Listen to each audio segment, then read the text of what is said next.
Muy buenos días, bienvenidos a una nueva edición del foro virtual que organiza la información con el patrocinio de la Asociación Nacional de Productores de Energía Fotovoltaica, AMPIER, y que en esta ocasión, en esta edición, vamos a tratar el tema de pasado, presente y futuro de la fotovoltaica en España.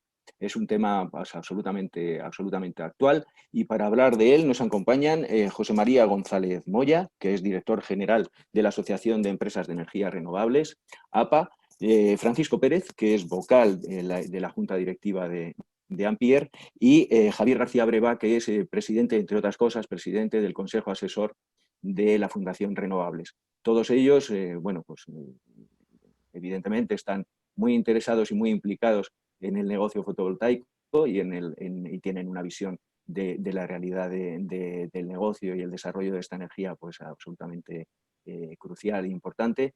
Y yo, por mi parte, sí me voy a referir a ese encabezamiento del foro de pasado, presente y futuro, pues haciendo alusión a lo que yo recuerdo del pasado, en que se caracterizó lo que es el presente en estos momentos y lo que puede ser el futuro, ¿no? Y sobre esa base, si os parece, estableceremos pues, lo que espero que sea un interesante debate.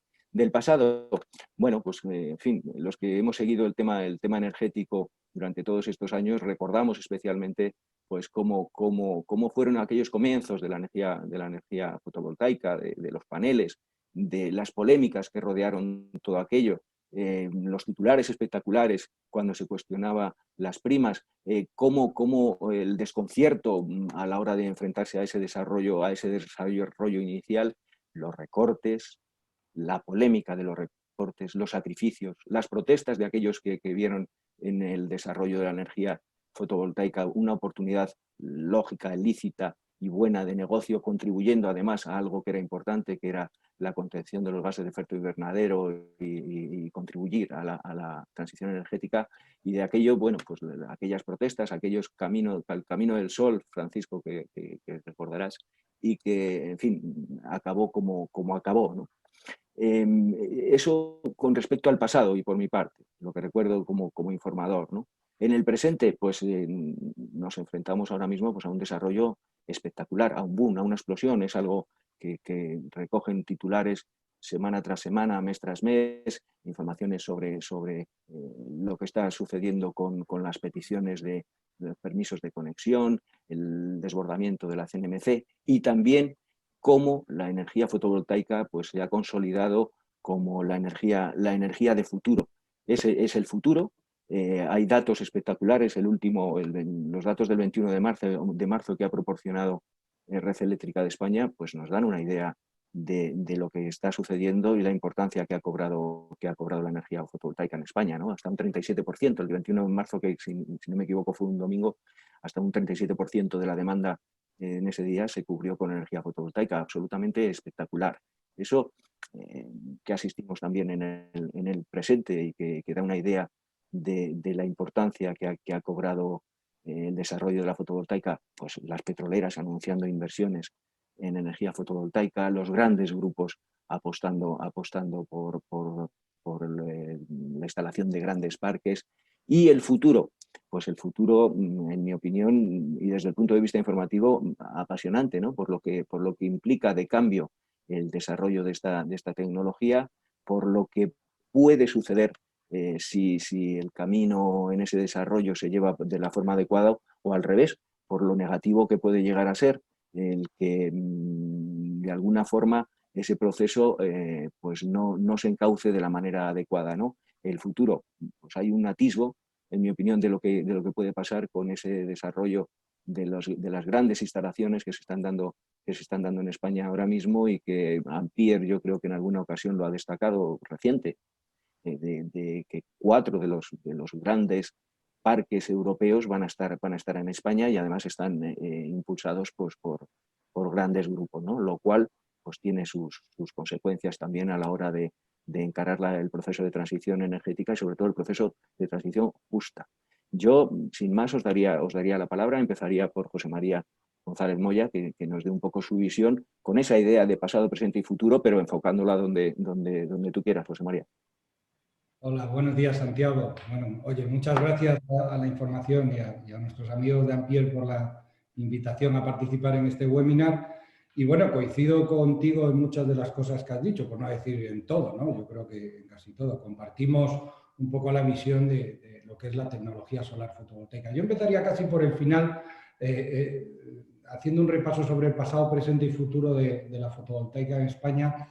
Diría a modo de conclusión, empezaría por ahí diciendo que ha sido un caso de éxito, ¿vale? Un caso de éxito en cuanto a que hemos visto cómo, y se ha demostrado años después, que la inversión en renovables en general y en la tecnología solar fotovoltaica ha sido una buena inversión para el país, una buena inversión para, digamos, para el sector energético de forma global y el sector eléctrico. Entre otras cosas, ¿por qué? Pues porque, como bien decías, la fotovoltaica está llamada a ser una de las principales, por no decir la principal tecnología o la que más se va a desarrollar a futuro, ¿no? Con lo cual, caso de éxito, si bien debemos analizar en detalle lo que ha sido el pasado, presente y futuro, ¿no? Ese caso de éxito lo sustento en cuanto a que hemos visto cómo esa apuesta decidida sobre esta tecnología nos ha llevado a una reducción de coste pues casi superior al 95% en los últimos 10 años, con lo cual la tecnología nos va a devolver, por decirlo así, sobradamente lo que hemos apostado por ella.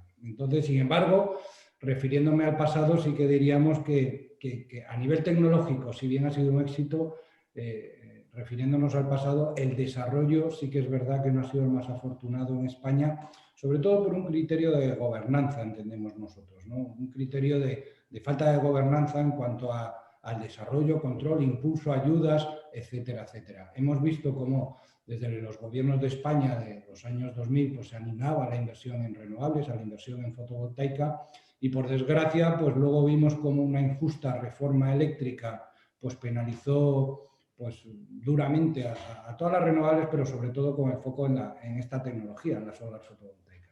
Una reforma que fue injusta, que culpó de muchos males al sector fotovoltaico, cosa que en nuestra opinión, y se ha demostrado con creces que no era culpable prácticamente de nada de lo que se le acusaba, y todo lo que hizo la gente, tanto a nivel particular como defienden nuestros amigos de Ampere, como empresas, y familias que han apostado por esta tecnología, injustamente se les castigó.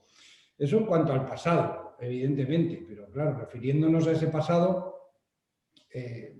hemos llegado hasta un momento presente en el cual, ¿qué tenemos? Tenemos, pues como tú decías, ¿no? Un momento brillante, un momento dulce del sector fotovoltaico, en cuanto se están haciendo muchos desarrollos.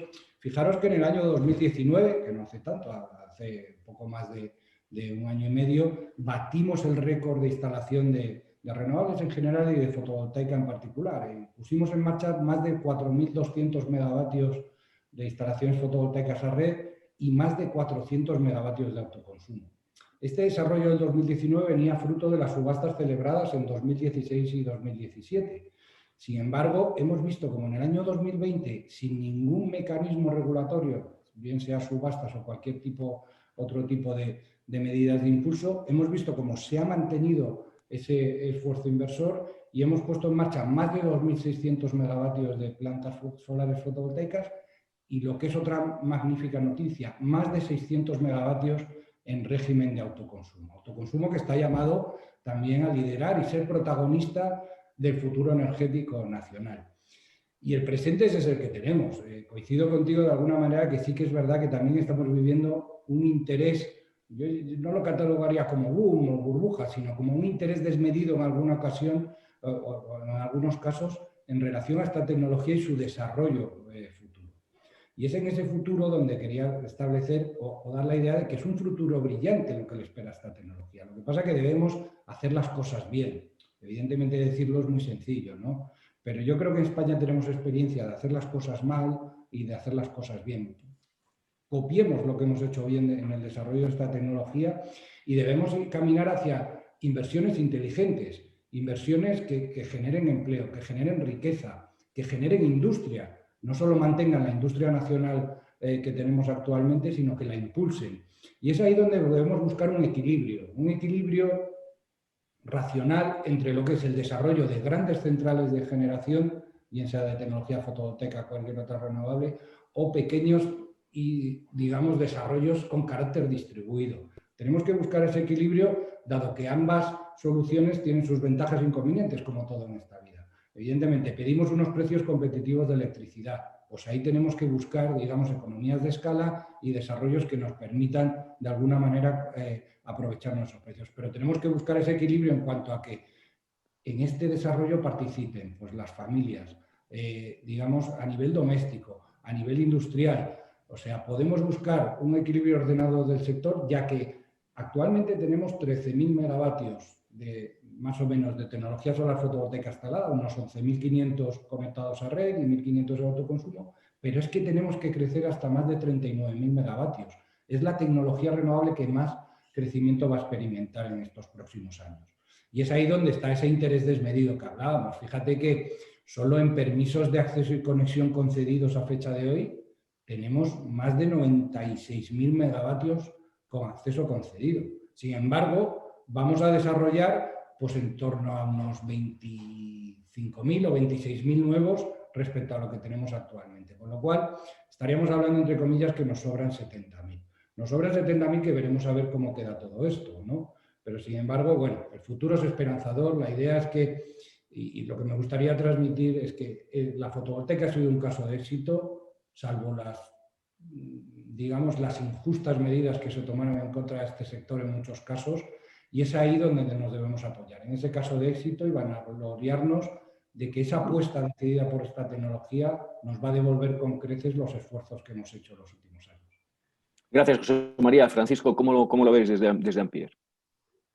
Hola, buenos días, Santiago. Buenos días. Bueno, también agradezco a la información, la organización de esta mesa de debate en torno al pasado, el presente y el futuro de la fotovoltaica, a mi parecer tan oportuna y necesaria, pues que ya que en la senda de la transición energética, en esta senda de transición energética, el pasado de la fotovoltaica está absolutamente vinculado al presente y sin duda se proyecta hacia el futuro. Esto es así esencialmente porque sin el esfuerzo inversor que se hizo hace una década en nuestro país para madurar esta tecnología de generación, ahora mismo estaríamos pues, sin defensa frente al cambio climático, cautivos de una generación fósil con la única alternativa de reducir al máximo nuestros consumos energéticos y con ello nuestro progreso y nuestro bienestar. Por otra parte, decir que las instalaciones tienen una vida útil de más de 30 años. Y dado a ese elevado coste que hubo en su momento, pues la amortización de los créditos que hubo que pedir, que se pidieron, pues se extendió hasta los 20 años. Con esto quiero decir que ni siquiera a día de hoy, a fecha de hoy, se puede hablar de que se haya producido un beneficio efectivo de las primeras instalaciones. Primeras instalaciones en fotovoltaica que fueron el primer escalón, sin el cual no hubiese sido posible el excelente presente fotovoltaico como tecnología de generación más barata, limpia y modulable. Tampoco habría sido posible sin ese primer escalón el futuro esperanzador de un parque de generación renovable con cero emisiones y que nos permite evitar una catástrofe climática y ojalá que nos permita, pues al menos en parte, reducir el daño causado al medio ambiente y a la salud de los ciudadanos. A mí me vais a permitir, si queréis, en este punto, detenerme, aunque sea brevemente, pero detenerme a repasar algunos puntos que yo considero que nuestro sector fotovoltaico español ha aportado al presente y al futuro de la fotovoltaica. Diré como primer punto que la tecnología fotovoltaica se maduró en un tiempo récord. Ten en cuenta que el coste de 1 megavatio de fotovoltaica es a día de hoy el mismo que 100 kilovatios de hace 10 años. Es decir, hemos reducido un 90% los costes en 10 años, superando cualquier expectativa de desarrollo. Nuestra misión era madurar esta tecnología y lo hemos hecho en un tiempo récord. Nosotros, en realidad, hicimos lo más difícil, que fue destinar nuestros ahorros, financiar con la garantía de nuestros propios hogares, de nuestras propias casas, para impulsar una revolución energética que era incipiente y que nos ha deparado en este transcurso del tiempo no pocas sorpresas en la instalación, en la operación, en los mantenimientos, pero que han sido incidencias que hemos ido solucionando para que la industria pueda ofrecer ahora, en este momento, pues unos materiales, unos paneles, unos inversores, es decir, todos los elementos que conlleva una instalación más compactos, más fiables, más robustos, en definitiva, infinitamente más baratos también. Esto lo enlazo con la siguiente aportación que me gustaría destacar.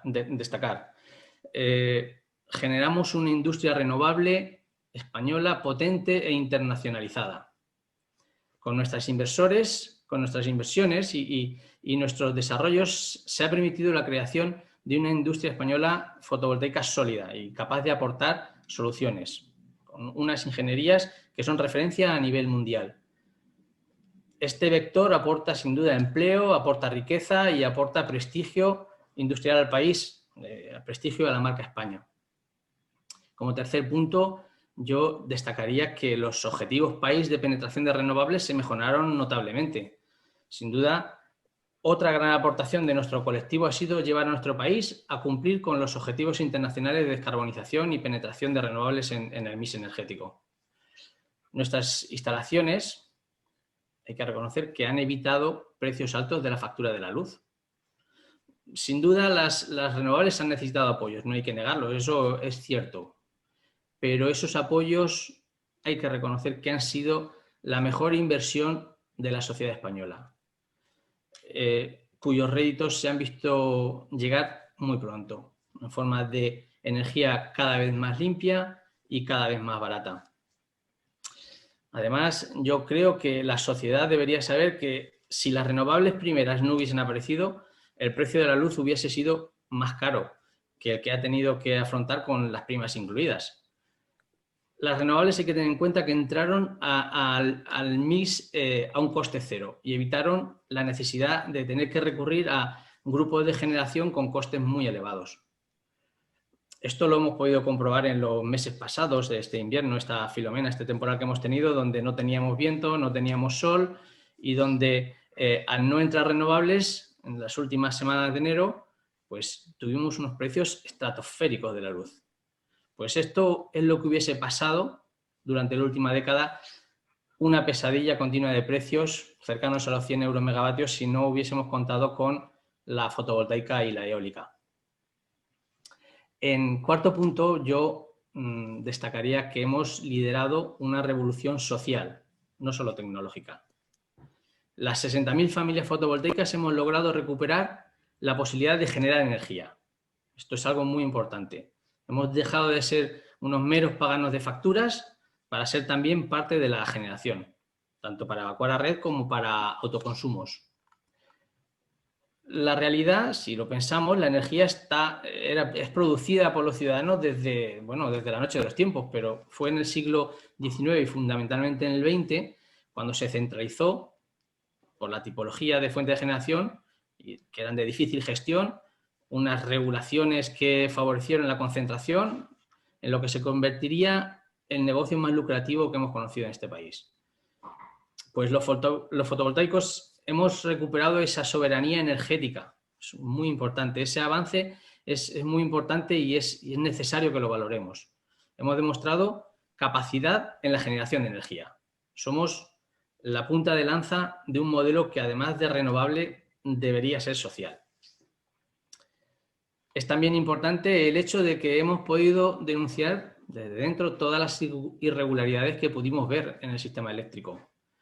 Desde dentro, estando dentro como productores. Como ciudadanos responsables que somos, hemos tirado de la manta en no pocas irregularidades que con el apoyo de las administraciones se han subsanado para lograr tener un sistema de generación eléctrico universal y justo, que proporcione pues, lo que buscamos, energía limpia en todos los rincones del país a precios razonables y que pueda combatir la pobreza energética. El sistema eléctrico no es malo en sí. Lo inadecuado fueron los abusos a los que fue sometido en beneficio de unos pocos. Como quinto punto, yo señalaría, que bueno, es una obviedad, pero es importante también destacar que los bancos cobran religiosamente sus préstamos. O sea, las inversiones en renovables de 60.000 productores, 60.000 familias, se movilizó empleo con esas inversiones, se generó industria y, como decíamos antes, se potenció, se han creado empleos, miles de puestos de trabajo en los proyectos iniciales, en las instalaciones, en los mantenimientos. Fue necesario en aquel momento movilizar 25.000 millones de euros, el 80% financiado por la banca. Yo diría en este punto que los los dineros de aquel momento, los dineros para estas inversiones partieron de familias que se endeudaron, que debieron obtener la financiación de los bancos. Sí, que nos la dieron, pero bancos que no van a dejar de percibir ni un solo céntimo de los millones que pusieron para estas inversiones. Ellos también ven realizados sus negocios en este momento, que por otra parte así debe ser.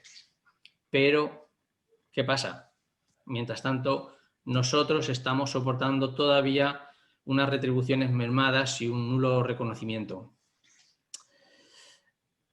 Sin embargo, en toda esta historia de éxito hay una gran víctima. Las 60.000 familias que promovieron toda esta revolución tecnológica y social. Hablaba antes José María de que las renovables sin duda han sido un caso de éxito y matizaba bien, decía, han sido un caso de éxito como país, pero no ha sido así para los pioneros en las inversiones fotovoltaicas, esas 60.000 familias que representamos en Ampier. Nosotros empeñamos nuestros ahorros, nuestros hogares como garantía para defender un cambio de modelo energético en España. Nuestros ahorros no fueron a comprar piso, no fueron a fondos de inversión, en fin, no fueron actividades especulativas, sino que quisimos buscar un destino ético que fuese tangible. Al final era nuestra gran inversión vital. Por nuestro tipo de familia se trataba de buscar un destino a los ahorros de toda una vida. Esto además se explica por la tipología de nuestro colectivo, que muchos son de entornos rurales, muchos de nuestros asociados son agricultores, son ganaderos, en muchos casos ya jubilados. Nosotros fuimos los primeros en movilizarnos cuando todo estaba en contra de las renovables. La génesis de nuestra aventura, paradójicamente, fue un llamamiento del Estado al que acudimos ciudadanos comprometidos con la intención de que la única inversión de nuestras vidas fuera ética y segura. Se nos hizo una propuesta por el Ministerio en el BOE, el Real Decreto 661/2007, posteriormente el Real Decreto 1578/2008, que estableció unos incentivos adicionales a los precios de mercado que permitieron el desarrollo de una generación renovable, contribuyendo a alcanzar los compromisos climáticos a los que se había comprometido España. Es más, el IDAE eliminó cualquier tipo de incertidumbre, es que nos hizo los números, nos hizo claramente lo que teníamos que pedir, cuántos años, nos hizo el plan de viabilidad económica de nuestras instalaciones. Pues unos números que luego en los gastos se engrosaron notablemente y en los ingresos cayeron hasta un 30% de media. En algunos casos hasta el 50%, con el carrusel de recortes que sufrimos en los años posteriores. A tan solo 2 años de tener nuestras instalaciones conectadas, yo creo que todos lo recordaremos, en la Navidad del 2010 empezaron los recortes. La rentabilidad que se esperaba pues se vio completamente frustrada por los cambios regulatorios. Y hago un rapidísimo repaso del glosario de recortes que hemos tenido. El Real Decreto 1565/2010, que nos reduce el derecho de las instalaciones fotovoltaicas a recibir los incentivos que definía el Real Decreto 661 a los primeros 25 años de operación de las plantas. Anteriormente, originalmente era para toda la vida, aunque había una reducción de la tarifa a los 25 años. El Real Decreto Ley 14/2010, que introduce un techo en la producción anual con derecho a recibir incentivos. Después, en julio del 2013, se inicia la famosa llamada reforma del sector eléctrico, que incluyó el Real Decreto Ley, el 9/2013. Este Real Decreto afecta a todas las actividades del sector, entre otras a la nuestra, a la producción de energía eléctrica con renovables. Estos recortes de este Real Decreto llegaron hasta 1.671 millones de euros anuales. Y al final llegó la Ley 24/2013, que con el Real Decreto 413 del 2014 pues establece el nuevo marco retributivo para las renovables. Es decir, desde 2010 hemos soportado hasta 7 importantes recortes retroactivos. Esto es algo inédito en cualquier mundo desarrollado. 7 regresiones de un sector regulado. Y ¿Cuál es nuestra realidad ahora? Pues nuestra realidad es que el nuevo régimen económico que se basa en un principio de rentabilidad razonable, que no se verifica, y otro concepto de instalaciones tipo con costes estándares, que también son ficticios, estamos a la espera de una solución que restaure esta injusticia. Francisco, decía, Sí. perdona, no, por dar entrada, pues se nos va el tiempo, si Vale. rápido.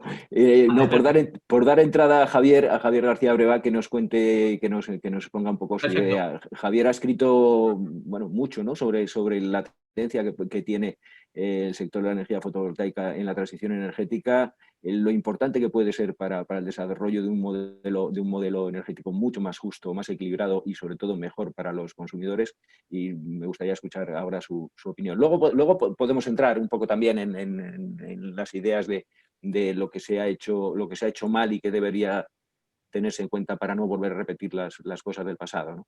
Javier. Buenos días, gracias a la información, Jean-Pierre, por invitarme a esta mesa.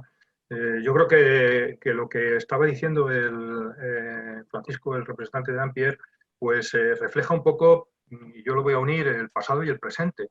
Y lo que quiere decir es que todo el presente de la fotovoltaica en España, lo que quiere decir es que todo lo que nos contaron los 15 años anteriores han sido mentiras. Es decir, todo lo que dijeron sobre la fotovoltaica en el año 2004, en el año 2005, en el año 2010, ha sido mentira, viendo los datos que al día de hoy tiene la fotovoltaica. Tú dabas datos, yo voy a repetir alguno, pero el dato del domingo pues es espectacular. Pero es espectacular no solo por el 37% de cobertura de la demanda instantánea solo con energía fotovoltaica, sino que hubo más de 10.000 megavatios fotovoltaicos en la red en un instante. A mí me dijeron hace años que eso era imposible, y que de ser posible provocaría un desastre en el sistema eléctrico español, que sería un desastre, sería el apagón, un cero nacional. Y no ha sido así, hubo más de 10.000 megavatios fotovoltaicos el domingo y no ha pasado nada. Y encima ha bajado el precio de la luz. Todo esto contradice todo el discurso de la fotovoltaica del año 2004, del año 2010, pone en evidencia los recortes de los que antes hablaba Francisco, cómo fue una grandísima mentira para seguir consumiendo la energía nacional, los combustibles fósiles y la energía nuclear. Pero hay otro dato más espectacular todavía, que si a mí me lo dicen no me lo creo. En plena pandemia, en un año donde ha habido todos los problemas imaginables e inimaginables en la economía y en la sociedad, resulta que se han instalado más de 600 megavatios de autoconsumo. En plena pandemia. Lo señalaba la Comisión Nacional del Mercado de la Competencia en su informe sobre el mercado minorista, como se había multiplicado el autoconsumo más de 14 veces en los meses en los principales meses de la pandemia. Me parece que era de marzo a agosto de 2020, se había multiplicado el autoconsumo por 14 veces. ¿Esto qué quiere decir? Pues que tenemos ahora mismo una situación en la que todo lo que nos dijeron en el pasado es mentira, y que el éxito de la fotovoltaica es proporcionalmente equiparable a las mentiras que nos contaron sobre la fotovoltaica. Bien, dicho esto, yo hablaría de los datos que a mí más me preocupan en este momento. Yo el otro día salía una noticia que hablaba de que en el último año han ascendido a 30.000 millones de euros las operaciones corporativas en el sector de las renovables, incluyendo las posibles salidas a bolsa. Yo he hecho mi cálculo particular, que seguramente estaré equivocado, pero aproximadamente he calculado que unos 12.000 millones, de esos 30.000 millones, 12.000 millones corresponden a operaciones corporativas del sector fotovoltaico. Esto es enormemente preocupante si añadimos el dato que tú dabas al principio, Santiago, sobre la denuncia de Ampere sobre las megaplantas fotovoltaicas, es decir, que España sea líder en megaplantas fotovoltaicas de 300, 400 y 500 megavatios, pues seguramente que a alguien le parecerá un sitio del país. A mí me parece un fracaso estrepitoso, y sobre todo está anunciando que ese sistema de fotovoltaica a gran escala conectado a la red, porque la mayor parte de estas instalaciones no están conectadas a centros de consumo, sino simplemente a la red, pues va a producir más déficit, más costes, más inversiones al sistema, y volvemos otra vez al juego del sistema, del modelo energético convencional, deficitario, contaminante, y que al final carga al consumidor o a los productores fotovoltaicos de pequeñas instalaciones fotovoltaicas unos costes del sistema que no han generado ellos. Y estos dos datos, las megaplantas y de el enorme juego especulativo que hay en el sector fotovoltaico en este momento, me parece que nos obliga a hacer una reflexión de cara al futuro. Y es qué modelo de renovables queremos. Si queremos un modelo de renovables en un sistema o en un modelo energético centralizado, donde el consumidor lo paga todo, absolutamente todo, o queremos un modelo de renovables que esté más apegado a la realidad productiva o la realidad económica del país. Y yo creo que aquí la fotovoltaica debe de jugar un papel fundamental por una cualidad de la que se habla poco. La fotovoltaica es la energía más flexible que hay. ¿Esto qué quiere decir? Que es la fuente de energía que en mayor medida puede contribuir a la gestión de la demanda, al desplazamiento de la demanda, a la reducción de la demanda energética. Es decir, en este momento la política energética tiene que virar de verse el ombligo en grandes megavatios en todas las tecnologías a ver a poner el ombligo en la demanda, la gestión de la demanda. Y el gran objetivo de las directivas europeas es cómo reducir las necesidades de consumo de energía, cómo reducir la demanda energética. Y para eso se necesitan tecnologías flexibles. Y la fotovoltaica es la energía más flexible y va a ser la única tecnología que pueda decidir y ser absolutamente decisiva en esos objetivos de electrificación de la demanda que se pretenden tanto en el PNIE como en las directivas europeas. ¿Y esto cómo se puede conseguir? Reducir la demanda con una energía fotovoltaica. Pues muy sencillo, agrupando o con las sinergias a través de la combinación del autoconsumo en todas sus modalidades, de las comunidades energéticas, de las comunidades de energías renovables, de grandes planes de fotovoltaica en los tejados, en las azoteas, de unir a la fotovoltaica el almacenamiento en baterías y unir a la fotovoltaica y el almacenamiento en baterías la recarga del vehículo eléctrico. La simbiosis o la sinergia de todas estas tecnologías que ya están maduras pueden realmente pues llegar a una conclusión, llevarnos a una conclusión. Y es que es lo que yo digo y afirmo y rotundamente defiendo, y es que el autoconsumo no tiene límites.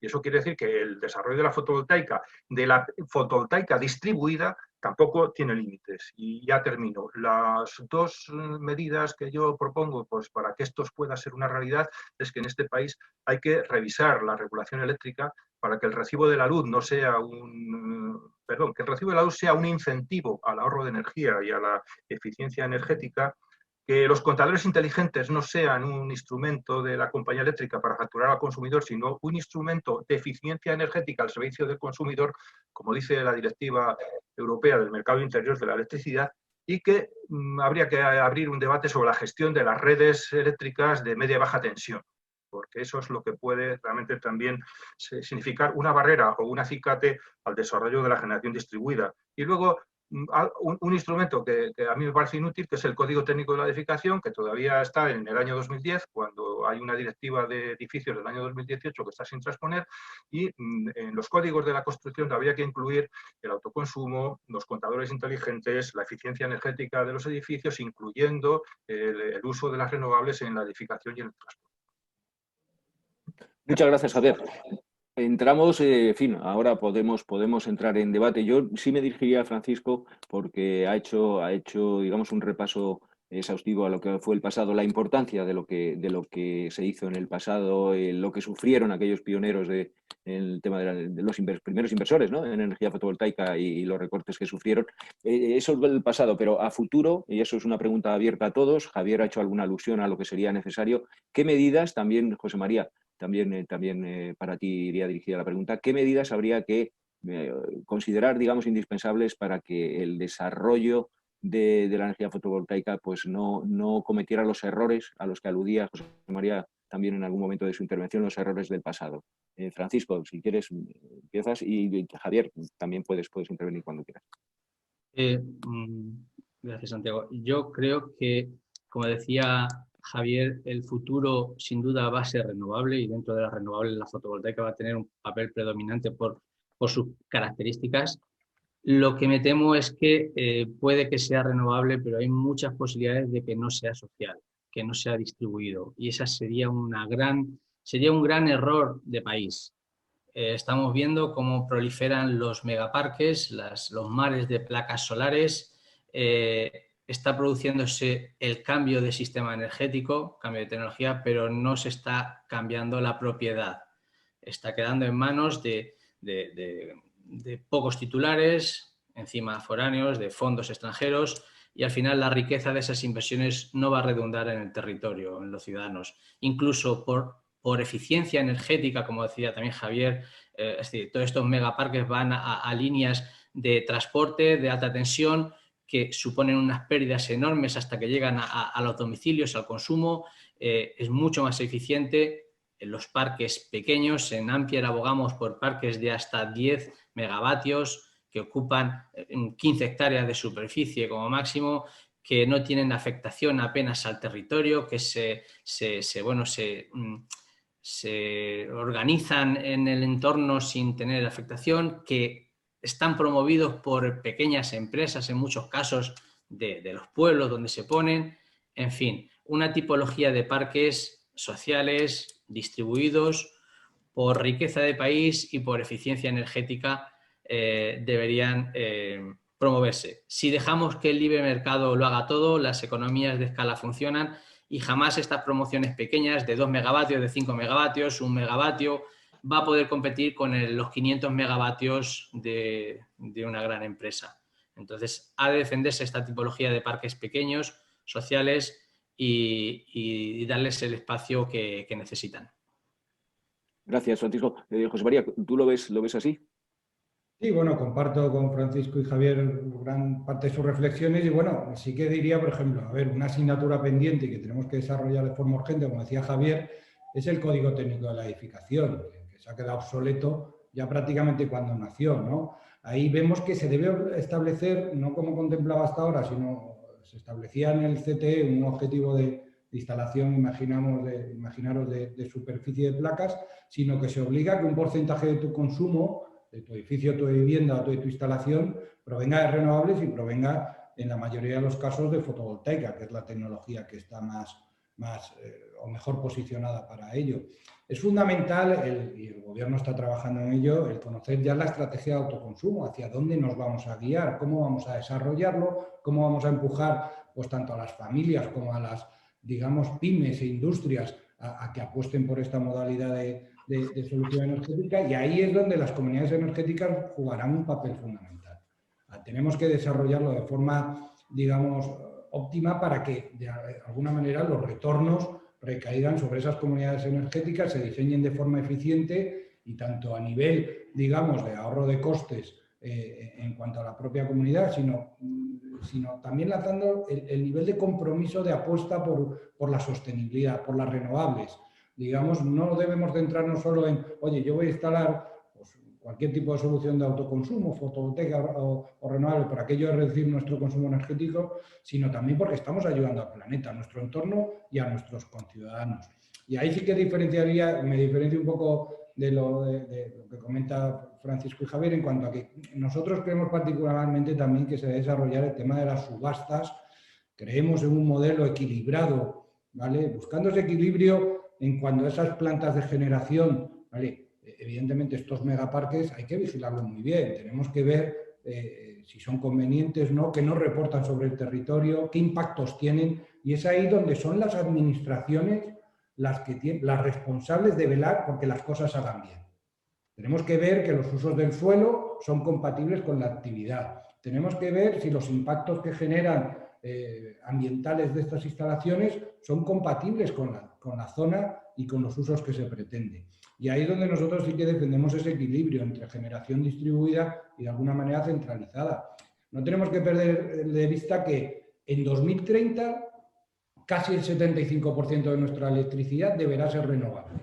Y nosotros creemos que podríamos llegar ya al 100% en 2030. Lo que hay que buscar es ese equilibrio. Aquí entendemos que sitio para todos, lo que hay que buscar es lo óptimo en cuanto a generación de empleo y riqueza.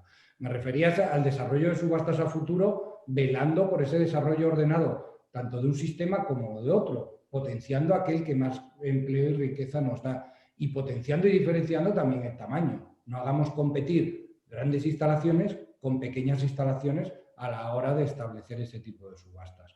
Es decir, vamos hacia ese 75% de renovables en 2030. Estamos preparados, creemos, desde el sector, que podríamos llegar perfectamente ese 100, lo que hay que hacer es buscar ese equilibrio. Y ese equilibrio, en cuanto a la tecnología solar fotovoltaica, estamos hablando que PNIE prevé más o menos que en torno al 20-25% de esa electricidad provenga de esta tecnología, con lo cual necesitamos muchos desarrollos, pero desarrollos inteligentes, coherentes y compatibles, digamos, con todos los usos, tanto el uso de nuestras redes eléctricas. Optimicemos el uso, no desarrollemos más redes porque sí, para evacuar, digamos, soluciones que tienen sentido o que podrían tener otra solución. Hay muchas opciones. Tenemos dentro del mundo renovable también otro capítulo como es la hibridación.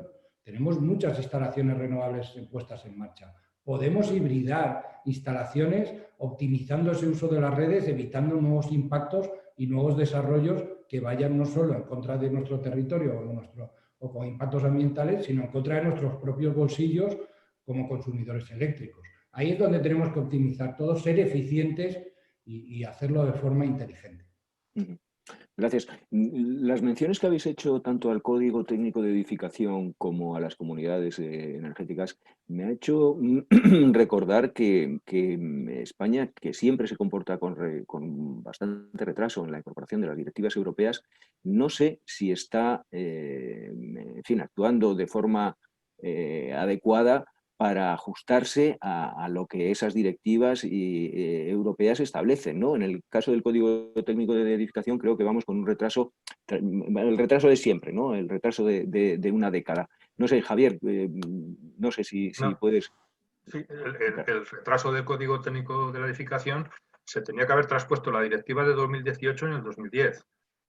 Perdón, la de 2018 en el 2020. Estamos ya en el 2021. Llevamos ya casi 2 años de retraso en el 10 de marzo. Esto ahora ha hecho 2 años que tenía que haber estado ya traspuesta la directiva de edificios de 2018. El Código Técnico de la Edificación se revisó en diciembre de 2019 y en ese texto del Boletín Oficial del Estado decía expresamente que no era intención transponer la directiva del 2018, sino completar la transposición de la directiva del 2010.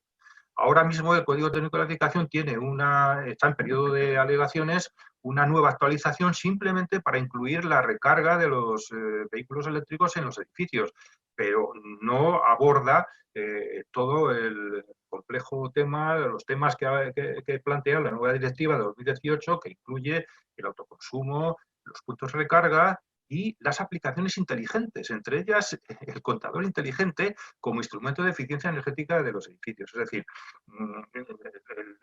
el Código Técnico de la Edificación es como la estrategia de rehabilitación, pues el crecimiento de renovables in situ, es decir, el crecimiento del autoconsumo en los edificios prácticamente se ignora en la estrategia de rehabilitación. Se pretende que la electrificación de la demanda de los edificios sea simplemente enchufando a la red eléctrica todos los consumos de un edificio, y como se supone que el 100% de la electricidad va a ser renovable, pues ya está electrificada y con energía limpia la demanda en los edificios. Yo creo que esto es un engaño absolutamente brutal.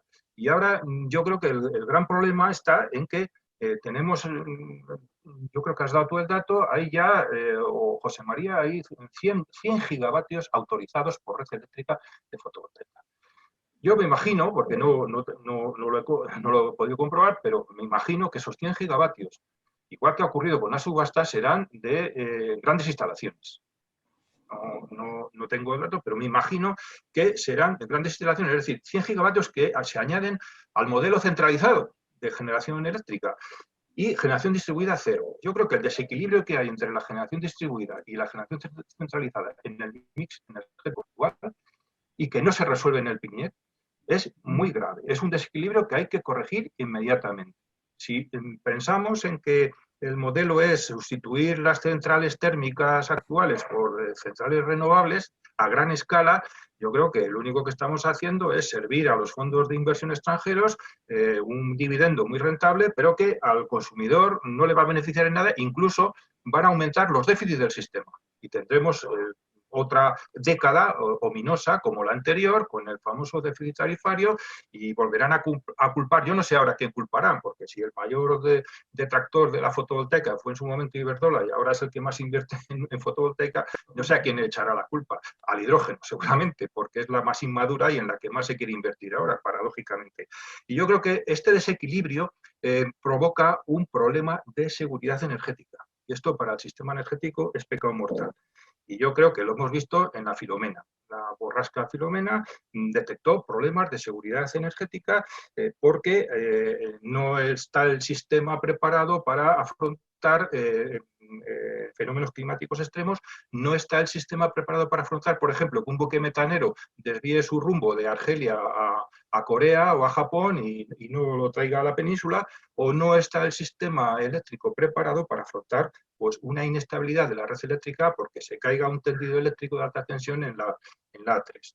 Es decir, la seguridad energética ahora mismo no se puede fiar a un modelo centralizado. Tiene que ser un modelo equilibrado. Yo no digo que toda la energía sea distribuida, pero lo que tampoco puede ser es toda la energía centralizada. Y ahora mismo el desequilibrio es abrumador, tan abrumador, y si mañana hay un problema de seguridad energética, volverá a repetirse lo que pasó con la borrasca Filomena o con cualquier otro accidente que pueda ocurrir, que Dios no lo quiera, pero que puede ocurrir, que ponga en jaque al sistema eléctrico español.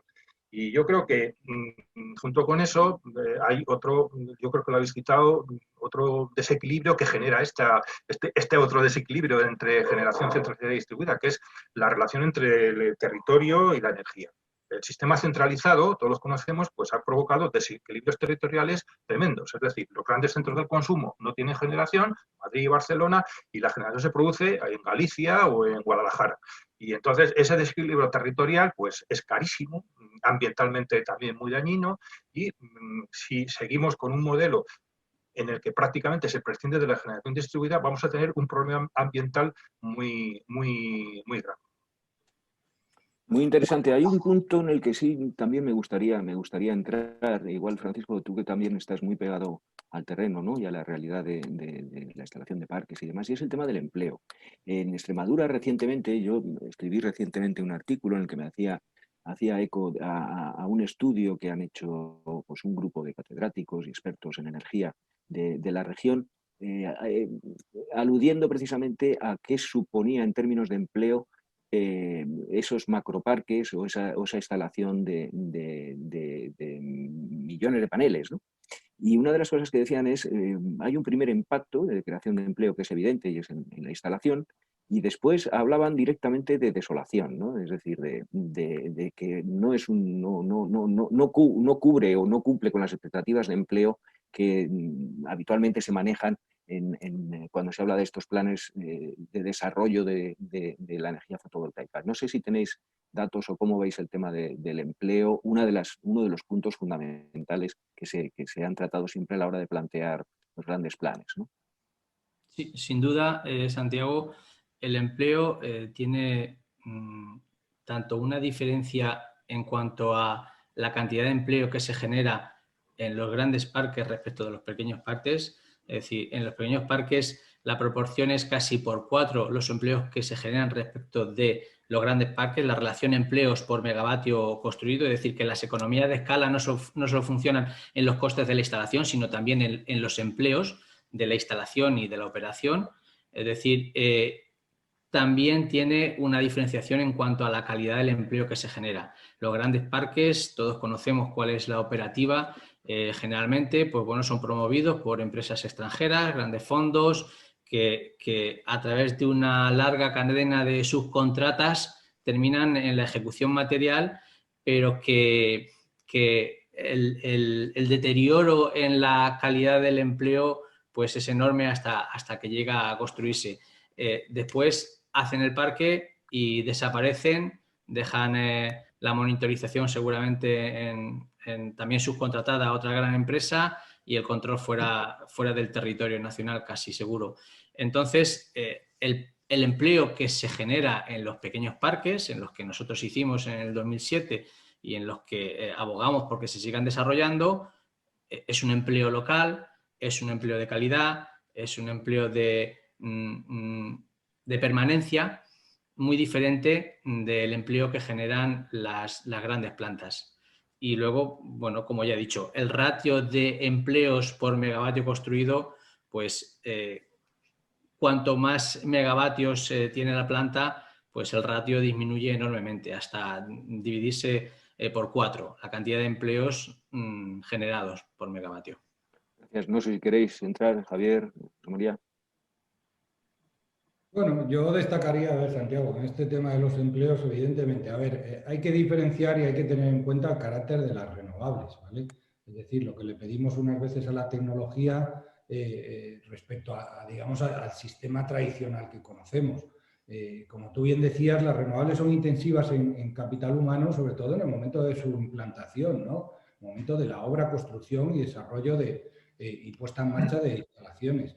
Evidentemente, lo que pasa es que hay que valorar los impactos de forma global, tanto los positivos como los negativos, no solo de forma local. Es decir, el desarrollo, imagínate, en una zona o una región de España de mucha tecnología, bien sea por plantas más grandes o plantas más pequeñas, llevará un tejido industrial asociado en cuanto a empresas de servicios que den servicio a todo ese tipo de instalaciones. Y es ahí donde tenemos que valorarlo, no solo evidentemente en cuanto a la implantación de una central y decir, bueno, es que luego resulta que durante su periodo de vida emplea poca gente. Evidentemente, una de las ventajas que tienen las renovables es que el recurso energético no hay que transformarlo, no hay que convertirlo, no hay que transportarlo. Es decir, el sol nos viene de donde nos viene y no necesita transformación. Y es ahí donde no debemos engañar a nadie y la gente no debe llevarse a equívocos. Las renovables tienen ventajas, miles de ventajas en cuanto al precio, en cuanto a competitividad, sostenibilidad, cuidado del medio ambiente, etcétera, etcétera. Y luego tienen inconvenientes de este tipo como los que comentamos. Evidentemente, el desarrollo distribuido, el carácter distribuido que se le pueda dar a la implantación de renovables ayudará y mejorará en el ratio de empleos. Lo que pasa es que si queremos una energía competitiva también que demandamos siendo consumidores, también tenemos que valorar como aspecto positivo el que las plantas, digamos de alguna manera, faciliten su puesta en marcha y su seguimiento de esa forma remota. No obstante, insisto, los impactos hay que verlos de forma global. Hay que valorar también el impacto que tiene la puesta en marcha de una central, bien sea pequeña o gran fotovoltaica, sobre el terreno, tanto a nivel local como regional. Recordemos la multitud de impuestos, de tasas y, digamos, de aportaciones que tenemos que hacer a las arcas públicas.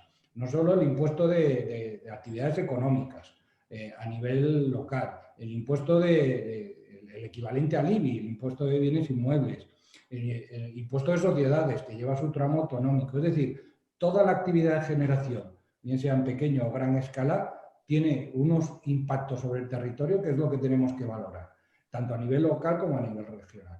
Y lo que hay que poner en la balanza es los pros y contras de cada una de las tecnologías.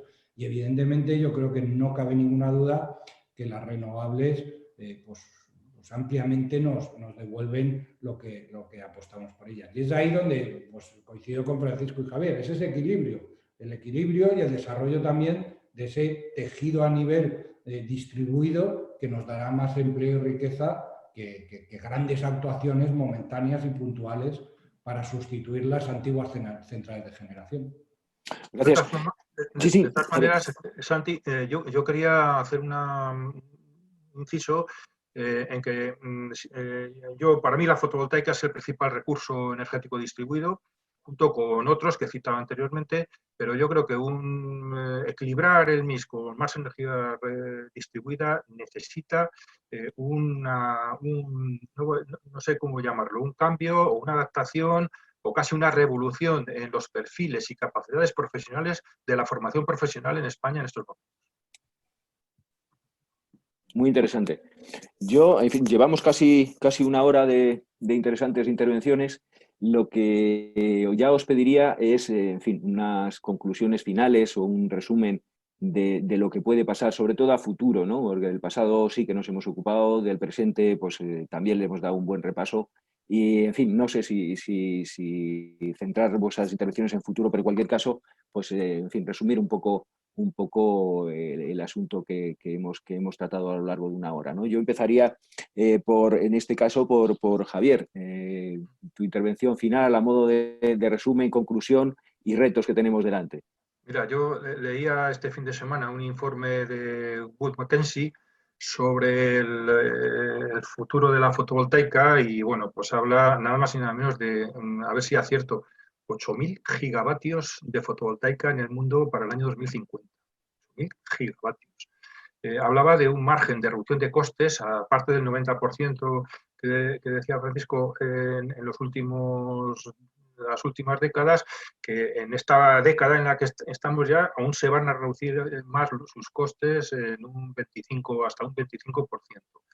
Entonces, si tenemos y la conclusión más importante, que en el año 2021 la fotovoltaica va a ser la fuente de energía más barata en la mayor parte del mundo. En fin, este escenario es en el que estamos ya. Y yo añado la reflexión que he hecho al principio. Además de eso, la fotovoltaica tiene una cualidad que no tiene ninguna otra fuente energética, y yo creo que dentro de las renovables seguramente tampoco. Es la más flexible. Y el futuro energético en el mundo se está jugando en los recursos energéticos distribuidos, en el desarrollo de la gestión de la demanda, es decir, en intentar llegar a un objetivo de mínimo consumo de energía, de mínima necesidad de consumo de energía. Y este objetivo realmente va a ser muy difícil. El potencial de ahorro energético es inmenso. El Instituto Fraunhofer hablaba en la Unión Europea de un potencial de más del 67% de ahorro de energía en toda la Unión Europea, con lo cual se puede ahorrar energía muchísimo. Y el potencial para gestionar esta reducción de la demanda energética, la tecnología que realmente es la mejor y la más preparada por su flexibilidad es la fotovoltaica, porque la fotovoltaica va a permitir desplazar la demanda o adaptar la demanda a las necesidades energéticas que haya en cada momento. Y lo que como yo defino la generación distribuida, se podría ajustar la oferta y demanda de energía en tiempo real en cada centro de consumo. Eso sería la generación distribuida. Y aquí la fotovoltaica es la tecnología de la que va a depender el futuro de la electrificación, de que consigamos los objetivos de electrificación que se han establecido en el PNIE y en la estrategia de descarbonización a largo plazo, y en los objetivos de descarbonización. O sea, si queremos electrificar y descarbonizar, tiene que ser con generación distribuida, y aquí la fotovoltaica va a ser la energía o la fuente de energía por excelencia. Muchas gracias, Javier. José María. A ver, Santiago, yo qué diría como conclusiones. Oye, futuro brillante, como no puede ser de otra manera, ¿no? Para esta tecnología y para el desarrollo fotovoltaica en España. Digamos que España somos un país privilegiado de recursos renovables y sobre todo de sol. Somos el país de Europa con más horas de sol, digamos, y también con una disponibilidad de territorio estupenda para el desarrollo de toda esta tecnología. El sol que tenemos es nuestro petróleo, tenemos que aprovecharlo y estamos en la obligación de hacerlo. Veamos, viendo los datos a futuro que tenemos, en ese 2030, casi el 75% de la electricidad deberá ser renovable según nuestro Plan Nacional de Energía y Clima. En torno al 20-25% será de la energía solar fotovoltaica. Y es ahí donde tenemos que trabajar en esa electrificación, en la sustitución de esos consumos de combustibles fósiles por energía renovable y energía solar fotovoltaica, que ya se puede hacer, tanto a nivel transporte como a nivel climatización, y muchas soluciones que nos da esta tecnología. Tecnología que la podemos hibridar, que la podemos complementar con almacenamiento. Es decir, el futuro es absolutamente esperanzador. Y entrando o viendo el detalle de cómo debemos evolucionar, digamos, tenemos que hacer un gran cambio y una transformación.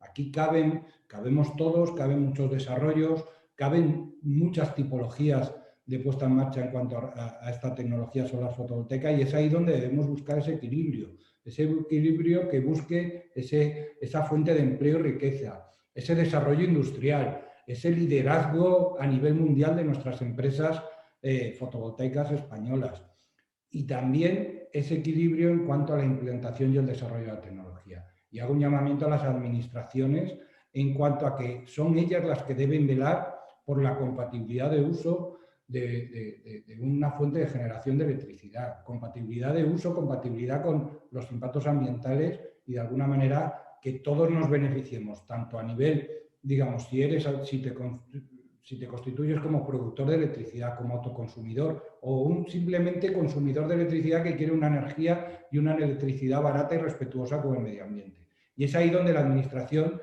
debe guiarnos y debe velar porque todo esto se haga de forma coherente, de forma razonable, equilibrada y de forma eficiente, y en el que todos salgamos ganando. Muchísimas gracias, Francisco. Cierras la jornada y a modo de conclusión y resumen, pues nada, tu intervención, tu turno. Yo, a modo de conclusión, diría que el futuro, me has pedido que hablemos del futuro, yo creo que el futuro se diseña no olvidando el pasado. Creo que es necesario aprender de él, es necesario no volver a cometer los mismos errores que entonces se cometieron, y los que se cometieron intentar solucionarlos, restaurar los derechos de mucha gente que los perdieron por el camino, ¿no?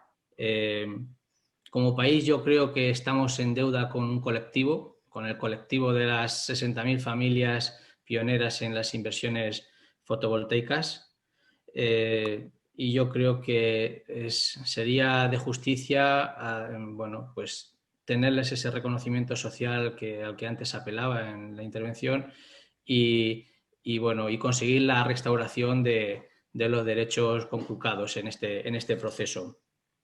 Creo que en el nuevo diseño de generación eléctrica, generación energética, que será renovable sin duda, como ya hemos dicho reiteradamente, deberíamos hacer todos los esfuerzos posibles porque además de renovable fuese social, porque el poder de generación energética pudiera seguir estando en manos de los ciudadanos, que no fuésemos pues meros convidados de piedra en un sector en el que no pudiésemos intervenir. Yo creo que seguimos, por parte de Ampere, seguimos esperando la justicia y la restauración de los derechos de nuestro colectivo.